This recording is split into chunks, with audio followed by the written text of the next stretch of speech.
నమస్కారం. మన ఈ సరికొత్త వివరణాత్మక విశ్లేషణకు స్వాగతం. ఈరోజు మనం ఒక అత్యంత ఆసక్తికరమైన అంశాన్ని లోతుగా పరిశీలించబోతున్నాం. అదేంటంటే, ప్రపంచవ్యాప్తంగా ఉన్న భారతదేశపు టాప్ 5 ఆల్ టైమ్ మిత్రదేశాలు. అవును, ఒక దేశం యొక్క భవిష్యత్తు అంతర్జాతీయ స్థాయిలో దానికెలాంటి మిత్రులున్నారనే దానిపైన ఆధారపడి ఉంటుంది కదా. ఇక్కడ మనం చర్చించబోయే సమాచారమంతా ఖచ్చితమైన ఆధారాల నుండి సేకరించినదే. కాబట్టి ఏమాత్రం ఆలస్యం చేయకుండా అసలు విషయంలోకి వెళ్ళిపోదాం రండి. మన దగ్గర ఉన్న ఆధారాల ప్రకారం చూస్తే భారతదేశపు వ్యూహాత్మక భాగస్వామ్యాల స్థూల దృశ్యం మనకు చాలా స్పష్టంగా కనిపిస్తోంది. ఇందులో కేవలం అత్యుత్తమ 5 మిత్రదేశాలను ర్యాంక్ చేయడమే కాకుండా మనకు అత్యంత కీలకమైన ప్రాంతీయ మిత్రదేశాల జాబితాను కూడా చేర్చారు. అంటే భారతదేశం ప్రపంచ స్థాయిలోనే కాకుండా తన చుట్టుపక్కల ప్రాంతాల్లో కూడా ఎలాంటి దౌత్య సంబంధాలను నెరపుతోంది అనేదానికి ఇదొక చక్కటి ఉదాహరణ అన్నమాట. ఇక్కడొక బరువైన వాక్యం ఉంది, గమనించారా? అదేంటంటే వ్యూహాత్మక భాగస్వామ్యాలు కలిసుంటే మరింత బలం. నిజానికి ఈ మొత్తం విశ్లేషణకు ఇదే ప్రధాన ఇతివృత్తం. అంటే కేవలం ఒకే రకమైన దేశం మీద ఆధారపడకుండా రకరకాల రంగాల్లో విభిన్నమైన దేశాలతో మనం ఏర్పరచుకునే భాగస్వామ్యాలు ఒక దేశాన్ని ఎంత దృఢంగా మారుస్తాయో ఇది మనకు స్పష్టంగా చెబుతుంది. ఈరోజు మనం 4 ప్రధాన విభాగాలను చూడబోతున్నాం. 1 చారిత్రక రక్షణ మూలస్తంభాలు, 2 వ్యూహాత్మక సాంకేతికత మరియు నిఘా, 3 ఇండో పసిఫిక్ భద్రత మరియు ఆర్థిక వ్యవస్థ, మరియు 4 కీలక ప్రాంతీయ మిత్రులు. సరే, మొదటి విభాగంతో మొదలుపెడదాం. 1 చారిత్రక రక్షణ మూలస్తంభాలు. మన ఆధారాల ప్రకారం టాప్ 5 ర్యాంకింగ్స్లో మొదటి స్థానంలో నిలిచిన దేశం రష్యా. మూల సమాచారం రష్యాను చాలా స్పష్టంగా తిరుగులేని దీర్ఘకాలిక భాగస్వామిగా పేర్కొంది. ఇక్కడ మనం ముఖ్యంగా గమనించాల్సిన విషయమేంటంటే, రష్యా కేవలం ఒక రక్షణ సరఫరాదారు మాత్రమే కాదు, దశాబ్దాలుగా నిరంతరాయంగా కొనసాగుతున్న సుదీర్ఘమైన సంబంధం ఇది. అన్నిటికంటే ముఖ్యంగా అత్యంత కష్టమైన సంక్షోభ సమయాల్లో కూడా ఎలాంటి షరతులు లేకుండా నమ్మకమైన మద్దతును అందించిన దేశంగా రష్యా ఇక్కడ నిలుస్తోంది. ఇక ఈ ర్యాంకింగ్స్లో 2వ స్థానంలో ఉన్న దేశం వైపు వెళ్దాం. భౌగోళికంగా చూస్తే ఇది పూర్తిగా వేరొక ప్రాంతానికి చెందిన దేశం. 2వ స్థానంలో ఉన్నది ఫ్రాన్స్. ఈ దేశాన్ని మన ఆధారం నమ్మకమైన పశ్చిమ దేశాల భాగస్వామి అని అభివర్ణించింది. రష్యాతో పోలిస్తే ఫ్రాన్సు పాత్ర కాస్త భిన్నంగా ఉంటుంది.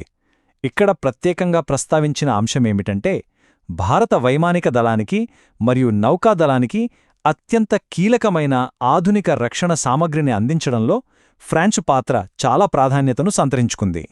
ఇక్కడ మనం ఒక క్షణం ఆగి ఒక ఆసక్తికరమైన పదం గురించి మాట్లాడుకోవాలి. మన ఆధారంలో ఆల్ వెదర్ మిత్రదేశం అనే పదాన్ని వాడారు. అసలు దీని అర్థమేంటంటే, బయట ప్రపంచ రాజకీయ వాతావరణం ఎలా ఉన్నా సరే, ఎలాంటి దౌత్యపరమైన ఒత్తిళ్లు ఎదురైనా సరే, ఏమాత్రం వెనక్కి తగ్గకుండా ఎప్పుడూ నమ్మకంగా మద్దతిచ్చే భాగస్వామి అని అర్థం. విశేషమేంటంటే, ఈ జాబితాలో ఫ్రాన్స్ మరియు ఇజ్రాయెల్ ఈ 2 దేశాలను వర్ణించడానికి మాత్రమే ఈ పదాన్ని ఉపయోగించారు. అంటే ఇది ఎలాంటి కష్టాలనైనా తట్టుకోగల దృఢమైన బంధమన్నమాట. ఇప్పుడు మనం 2వ విభాగంలోకి అడుగుపడుతున్నాం. 2 వ్యూహాత్మక సాంకేతికత మరియు నిఘా. ఈ టాప్ 5 జాబితాలో సరిగ్గా మధ్యలో, అంటే 3వ స్థానంలో నిలిచిన దేశం అమెరికా సంయుక్త రాష్ట్రాలు. అమెరికాను ఈ జాబితాలో అగ్రశ్రేణి వ్యూహాత్మక మరియు సాంకేతిక భాగస్వామిగా వర్గీకరించారు. ఇక్కడ గమనిస్తే ఈ భాగస్వామ్యం బహుముఖమైనది. ఇది ఏదో ఒక రంగానికి మాత్రమే పరిమితం కాలేదు. ఇది నిజంగా ఒక సమగ్ర ప్రపంచ వ్యూహాత్మక కూటమి. ఎందుకంటే కేవలం రక్షణ రంగంలోనే కాకుండా అత్యాధునిక సాంకేతికత, అత్యంత కీలకమైన నిఘా సమాచార మార్పిడి, అలాగే బలమైన ఆర్థిక సంబంధాలు, ఇలా అన్ని రంగాల్లోనూ విస్తరించి ఉన్న బహుళ అంచెల సంబంధం ఇది. సరే, కౌంట్డౌన్లో ముందుకు వెళ్తూ జాబితాలో 4వ స్థానంలో ఉన్న దేశాన్ని చూద్దాం. ఇది కూడా ఆధునిక సాంకేతికత మరియు రక్షణ రంగాలకు సంబంధించిన అత్యంత కీలకమైన భాగస్వామ్యమే. 4వ స్థానంలో ఇజ్రాయెల్ ఉంది.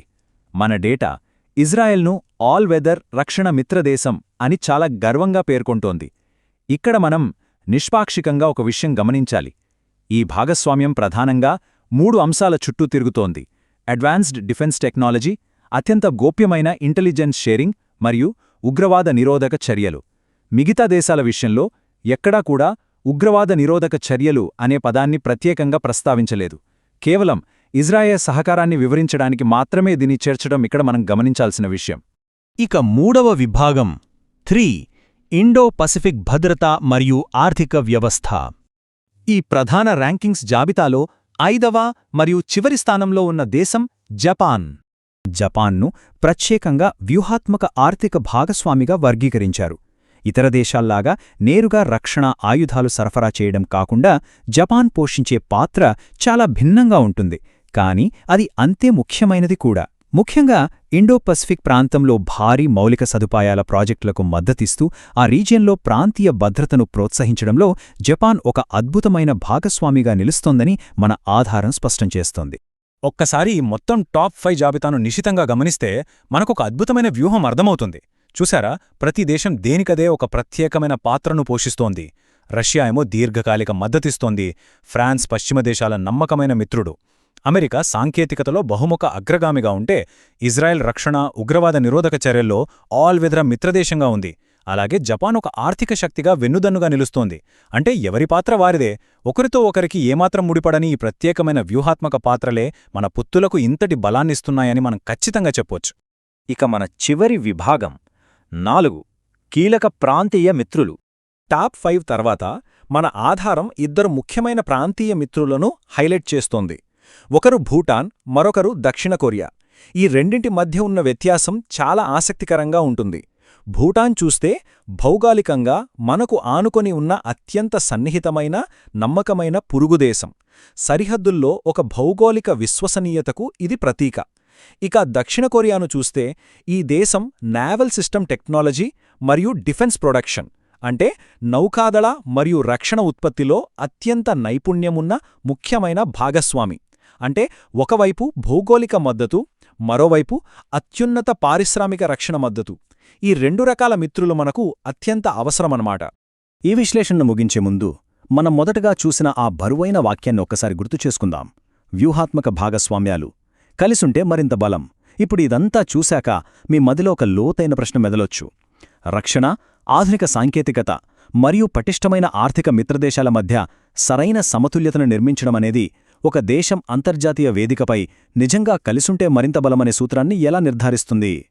ప్రపంచ దౌత్యం అనే ఒక అద్భుతమైన పజిల్కు ఇదొక చక్కటి ఉదాహరణ కదూ?